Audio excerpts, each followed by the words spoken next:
Ada juga muncul pertanyaan dari publik, alangkah baiknya ya kan ini kan bukan prestasi SBY atau siapapun, ini adalah masalah rakyat Indonesia. Artinya ditajamkan aja, misalnya penyelenggaraan itu BPJS dievaluasi, birokrasinya lebih dipermudah ya, sehingga lebih efektivitasnya itu lebih terjamin. Tapi di luar itu semua berarti para pemerintah setuju dengan statement dengan Mbak Rike bahwa ini tidak ada kaitannya dengan kalau ini perintah konstitusi kita kalau itu saya kira bahwa naik BBM nggak naik BBM kapanpun bahwa itu adalah tanggung jawab negara untuk memastikan jaminan kesehatan dan pendidikan tadi. Baik, kalau bedanya kan pada saat era Pak SBY itu ada namanya kartu perlindungan sosial KPS. Tadi belum dijawab yang disampaikan oleh Pak Ramadan, saya kira penting untuk publik, di mana kartu Indonesia Sehat itu sebetulnya adalah lebih memperbaiki, karena kemarin oleh Pak SBY itu namanya sistem yang baru mulai ya. Tentu harus ada beberapa perbaikan, misalnya kita ambil contoh jumlah kepesertaan.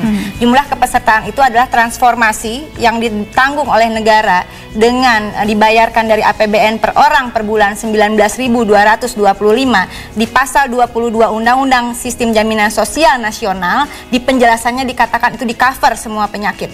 Itu kemudian turunlah adanya Undang-Undang BPJS tadi yang disampaikan oleh Pak Ramadan, tetap dijalankannya sama oleh BPJS Kesehatan.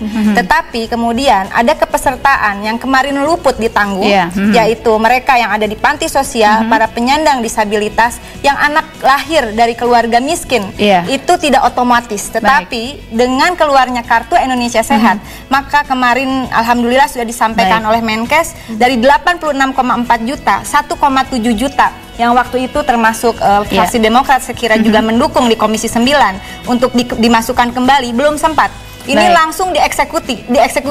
Jumlahnya langsung 88,1 juta. Ya, di sisa tahun ini dan untuk periode yang akan datang tentu saja kami dari DPR juga akan berjuang minimal yang ditanggung oleh negara itu sekitar 100 sampai 120 juta orang. Nah, ini Mbak Rika, kita maaf saya potong dulu ya. Kita ini kan ada 3 kartu.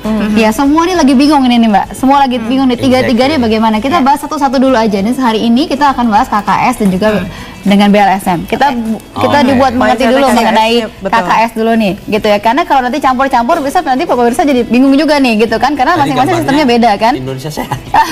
Karena masing-masing sistemnya beda. Nah, tadi kita masih ingin ini melihat lagi ini supaya masyarakat ini paham. Pada saat lagi masa era pemerintahan SBY ini kan ada namanya kartu perlindungan sosial, gitu ya. Ini bedanya apa kalau Mas Ramadan melihatnya dengan KKS ini? Waktu yang BLSM itu kan kompensasi ya dari supaya orang miskin itu kan misalnya begini ya, menaikkan daya beli. Jadi ada kemampuan orang untuk menaikkan daya beli ya, dan tidak ada orang yang mati kelaparan, tidak ada orang yang putus sekolah ya. Jadi itu kan program itu sebenarnya paketnya banyak gitu ya. Ada untuk beasiswa siswa miskin, ada juga untuk program keluarga harapan dan macam-macam di sana. Selain juga BLSM, dan itu memang ditujukan utamanya memang untuk kepada rakyat miskin ya.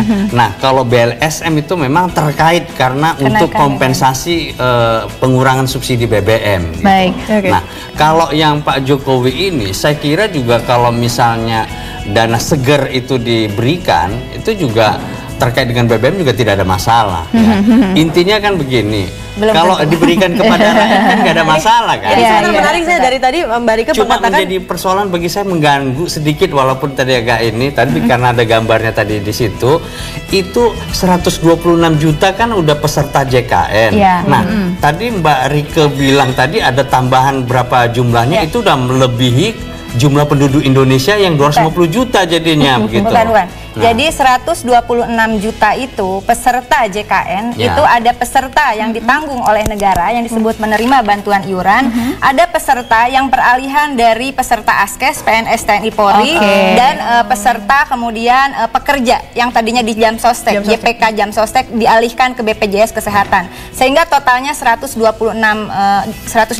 juta. Tapi yang ditanggung oleh APBN saat saat ini baru 86,4 juta jiwa. Lalu dengan Kartu Indonesia Sehat ditambahkan 1,7 juta untuk mengcover mereka yang di panti sosial yang sempat kemarin tidak dapat, penyandang disabilitas, dan bayi yang dilahirkan, anak-anak dilahirkan dari keluarga miskin yang belum dapat ya, karena waktu didata masih di dalam perut. Nah, artinya 88,1 juta.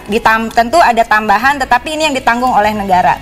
Nah, dalam program KIS dan KIP ini, saya sepakat tentu saja dengan Pak Ramadhan Pohan, ini perintah konstitusi. Bahkan ini perintah pembukaan Undang-Undang Dasar. Mencerdaskan kehidupan bangsa, kesejahteraan sosial, itu adalah sebuah amanah konstitusi. Dan itu sudah disampaikan oleh Jokowi.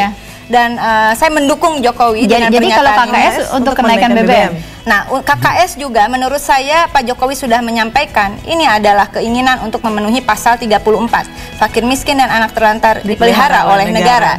Artinya kita beri dukungan kepada Pak Jokowi agar KKS ini tentu saja tidak digunakan oleh pihak-pihak tertentu sebagai alasan untuk mengalihkan subsidi BBM. Tapi tadi di awal Mbak Rika mengatakan bahwa belum tentu, belum diputuskan bahwa BBM memang akan naik. Ya, tapi Pak JK jadi mesti dipisahkan antara Pasal 28 tentang jaminan kesehatan dari negara, Pasal 31 jaminan pendidikan, Pasal 34 tentang KKS itu tadi, tentang fakir miskin dan segala macam yang dipelihara oleh negara.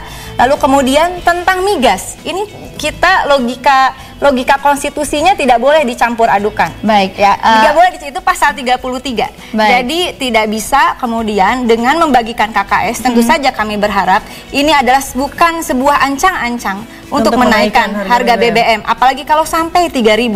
Artinya bensin naik kurang lebih 40%, solar naik 50%, lalu kemudian ada program seperti BLSM, BLT, dan saya punya data di sini. Tahun 2005 ketika BBM naik, ini juga waktu itu wapresnya Pak JK ya, dikucurkan BLT, lalu kemudian untuk 19,1 juta rumah tangga miskin, ternyata angka kemiskinan dari 15,97 naik jadi 17 ya. Dan kemudian dikucurkan lagi BLT akibat kompensasi kenaikan BBM untuk 19 juta rumah tangga miskin, 15,24 angka kemiskinan persentasinya.